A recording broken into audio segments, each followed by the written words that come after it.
तेज रफ्तार में खबरें देखने के लिए अभी करें सब्सक्राइब HBC न्यूज 18 और बेल आइकन को दबाना बिल्कुल ना भूलें।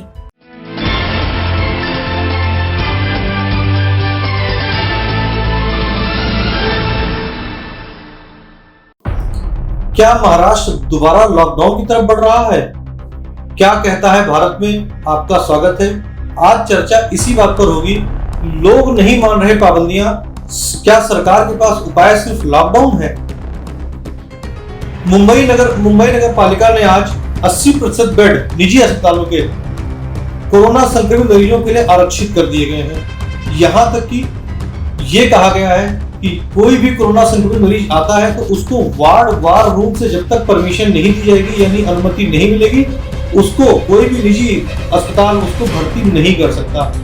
मुंबई में कोरोना की वजह से बिगड़ते हालात के बीच पीएमसी ने निजी अस्पतालों के लिए नई गाइडलाइंस जारी की हैं। इसके मुताबिक निजी अस्पतालों को 80% बेड और 100% आईसीयू बेड कोरोना मरीजों के लिए रिजर्व रखने होंगे। कोरोना के मरीजों को वार्ड वॉर रूम से ही बेड अलॉट किए जाएंगे। अस्पतालों को मरीज सीधे भर्ती करने से रोक दिया गया है। महाराष्ट्र सरकार ने ऑक्सीजन के इंडस्ट्रियल उपयोग पर 30 जून तक कटौती करने के आदेश दिए हैं। आदेशों के मुताबिक 80% ऑक्सीजन मेडिकल यूज और 20% इंडस्ट्रियल यूज के लिए सप्लाई की जाएगी।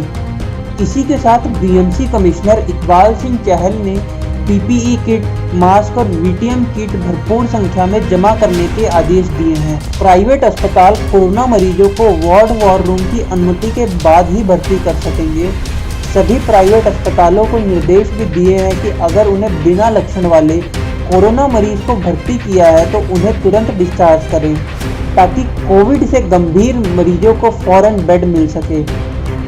बीएमसी ने प्रत्येक वार्ड में 5 टीम तैनात करने का निर्णय लिया है।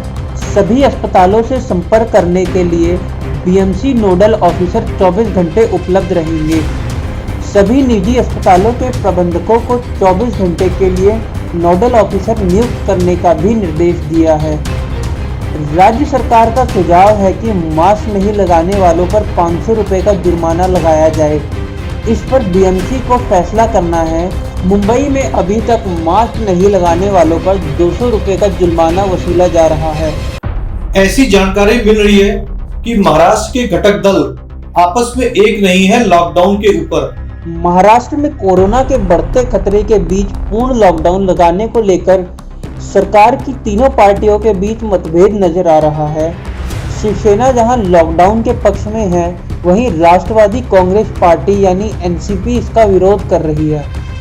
माना जा रहा है कि इसी वजह से कोरोना पर बनी टास्क फोर्स की ओर से लॉकडाउन की सिफारिश के बावजूद सीएम उद्धव ठाकरे अंतिम निर्णय नहीं ले पा रहे हैं। एनसीपी नेता और मंत्री नवाब मलिक ने रविवार को कहा, हम लॉकडाउन नहीं लगा सकते। हमने मुख्यमंत्री से अन्य विकल्पों पर विचार करने को कहा है। अगर लोग नियमों का पालन करें तो लॉकडाउन से बचा जा सकता है। इससे पहले 27 मार्च को पुणे में उप मुख्यमंत्री अजीत पवार ने कहा था कि 2 अप्रैल के बाद राज्य में पूर्ण लॉकडाउन को लेकर कोई फैसला किया जा सकता है। सरकार लॉकडाउन की जगह अब कठोर उपायों को लागू करने पर विचार कर रही है।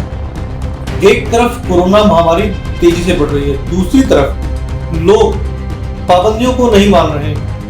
ताजा घटनाक्रम महाराष्ट्र का ही है, जहां पर होला मोहल्ला में जुलूस निकालने की परमिशन नहीं थी, मगर फिर भी लोग नहीं माने और पुलिस से बहस कर बैठे, चल गई तलवारें।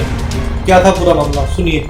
देश में कल होली का त्योहार शांतिपूर्ण संपन्न हुआ, लेकिन कोरोना महामारी के मद्देनजर महाराष्ट्र के कई स्थानों पर होली खेलने तथा किसी तरह के आयोजन की अनुमति नहीं दी गई थी। होली के दौरान नांदेड़ में भी कोरोना महामारी के कारण होला मोहल्ला का जुलूस निकालने की अनुमति नहीं दी गई थी, लेकिन होला मोहल्ला का जुलूस निकालने के लिए निकली भीड़ ने पुलिस टीम पर ही हमला कर दिया। हमले में करीब 50 पुलिसकर्मी घायल हो गए, जिसमें 4 कांस्टेबल को ज्यादा चोटें आई हैं, जिसमें से एक की हालत नाजुक है। भीड़ में शामिल लोग तलवारों से लैस थे। लॉकडाउन के दौरान पंजाब में, फिर 26 जनवरी की परेड के दौरान दिल्ली में और अब महाराष्ट्र में पुलिस पर तलवारों से हमला हो चुका है।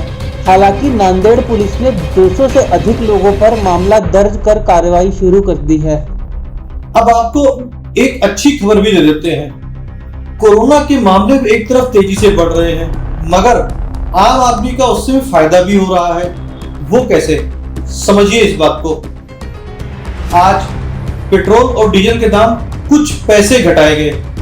हालांकि कुछ पैसों से किसी आम आदमी की जेब पर फर्क नहीं पड़ता, मगर अगर कुछ पैसों से ही अगर देखा जाए तो फर्क पड़ता है। दुनिया भर में कोरोना के केस बढ़ने का असर क्रूड ऑयल यानी कच्चे तेल की कीमतों पर नजर आ रहा है।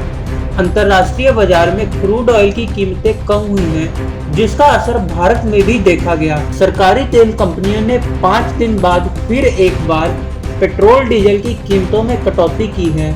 मंगलवार को पेट्रोल की कीमत में 22 पैसे और डीजल की कीमत में 23 पैसे की कमी की गई। इसमें अभी और गिरावट आने की संभावना है। राजधानी दिल्ली में पेट्रोल अब 90 रुपये 56 पैसे और डीजल 80 रुपये 87 पैसे हो गया है। वहीं बात करें अगर आर्थिक राजधानी यानी मुंबई की, वहां पेट्रोल 96 रुपये 98 पैसे जबकि डीजल 87 रुपये 96 पैसे प्रति लीटर हो गया है। हालांकि राजस्थान के गंगानगर में पेट्रोल के दाम अभी भी 100 रुपये के पार बने हुए हैं। यहाँ पेट्रोल 101 रुपये 1 पैसे है और डीजल 92 रुपये 96 पैसे प्रति लीटर बिक रहा है। ये था हमारा आज का क्या कहता है भारत। हम आपसे लगातार अपील कर रहे हैं, उन जनप्रतिनिधियों से भी बराबर अपील कर रहे हैं कि कोरोना के मामले लगातार पूरे देश में हर राज्य में बढ़ते जा रहे हैं। मास्क लगाएं, भीड़ में न जाएं, अनावश्यक यात्रा न करें। यही आज की देश सेवा है।